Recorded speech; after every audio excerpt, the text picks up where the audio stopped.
تعالوا مع بعض نعمل وصفة هي ترند، هي الدونر التركي. ان شاء الله هتعجبكم. هنشوف كل المقادير والمكونات كمان بتاعتها بس من داخل الفيديو. ازيكم حبايبي، عاملين ايه؟ يا رب تكونوا بخير ان شاء الله. احنا هنعمل النهارده وصفة هي ترند، فهنعملها معاكم كده سهلة وبسيطة. هو الدونر التركي، حاجة كده هتعجبكم قوي، وكمان من غير كبة. يعني كل اللي عملها بكبة. انا ازاي هقول لكم نعملها ازاي سهلة وبسيطة للست اللي ما عندهاش كبة في البيت بتاعها. استنوا. هنسمي كده بسم الله ونقول على المكونات اللي معانا عشان خاطر نقول لست البيت ايه اللي معانا بالظبط. احنا معانا نص لحمه، وهنقول للجزار ياخدها على وشين، ده اسهل حاجه، وهنقول لكم بقى ليه. وكمان معانا البصل ومبشور ناعم، ومعانا كمان معلقتين زبادي، والزيت برده معلقتين زيت. احنا معانا نص لحمه، انتوا على حسب الكميه هتضعفوا بقى، شوفوا هتعملوا قد ايه في عندكم وضعفوه. عندنا طبعا ايه من بهارات، عندنا بابريكا، عندنا توم بودره وبصل بودره، عندنا شويه قرفه، وكمان ملح، وكمان فلفل اسمر، وشويه كمون صغيرين. ماشي، كل الوصفه عندنا. معانا كمان التوم بتاعنا ولسه هرسه معاكم. هنبتدي طبعا نجيب كده، هنسمي كده الله، وهنحط البصل عندنا اهو بالشكل ده. طبعا ما ننساش وشين، هنقول للجزار وشين، وبعدين هنهرسها بقى بايدينا. ادي كده التوم عندي بالشكل اللي انتوا شايفينه ده اهو. كمان هنقوم حاطين كل البهارات بتاعتنا، البابريكا، وكمان الفلفل الاسمر، الملح، توم بودره، بصل بودره، قرفه، وهنحط معلقتين الزبادي اهو. كمان هنحط شويه زيت زيتون بس. هنعمل ايه بعد كده؟ هنبتدي نعجن مده كبيره عشان المزيج كله كده ياخد مع بعضه ويدي، لان مش عندي كبه فمش هفرم حاجه، هعمل بقى بايديا. هخلط بقى الخليط ده كله كتير كتير كتير، عشان زي ما انا قلت اللي ما عندهوش كبه. وصفه بقى عشان ايه؟ نسهلها لست البيت عن اللي مش عندها للوصفه دي الكبه.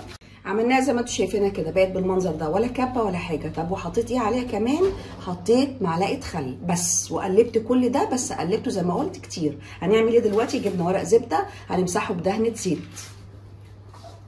دهنت ورق الزبده زي ما انتوا شايفين كده بمسحه زيت، وبعد كده هاخد الدونر عندنا كده اهو بالشكل ده، وابتدي اجيب ورقه ثانيه برده زبده مدهونه زيت، واحطهم على بعض، وبعدين افرد.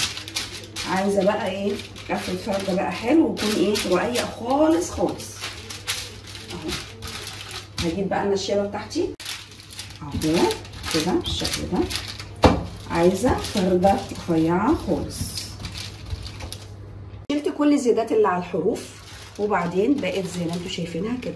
هو ده السمك اللي انا عايزاه. طب هنعمل ايه تاني؟ هنبتدي بقى ايه؟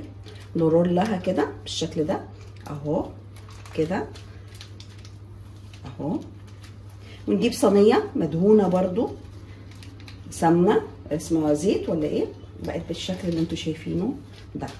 هنجيب ايه؟ الصينيه عندنا بالشكل ده مدهونه معلقه زيت كده، وبعدين نبتدي نرصها كده اهو بالشكل اللي انتوا شايفينه. نجيب هنا عشان تشوفوها اكتر اهو. فردناها زي ما انتوا شايفين كده كمان مره عشان تشوفوها، وبعدين هنبتدي نرول زي ما انتوا شايفين كده اهو كده. هنزحزح حاجه بسيطه اهو اهو. ما ننساش بقى نجيب اللحمه 20% ايه؟ دهن، عشان تبقى زي ما عندنا كده ماسكه وحلوه اهو. هنبتدي نجيب الصينيه بتاعتنا اهو، وبعدين نقوم حاطينهم كده بالشكل ده. وبعد كده نكون خلصنا وصفتنا للنهارده. هندخلها الفرن في الرف الوسطاني على درجه حراره 200، هتاخد نص ساعه ان شاء الله. هنوريها. طلعناها بالشكل دون، وشيلنا ورق الزبده، ونبتدي بقى ايه؟ نقطعه كده اهو.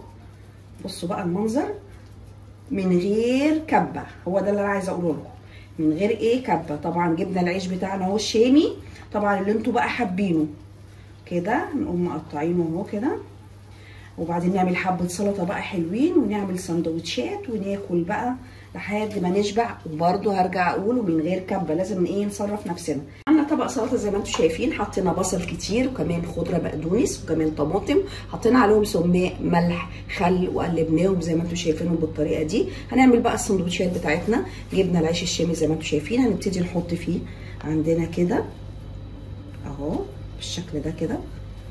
كلوا بقى والف هنا وشفا. وبعدين نبتدي نحط كده شويه سلطه زي ما انتم شايفين كده في السندوتشات اهو بقى زي ما انتم شايفين كده.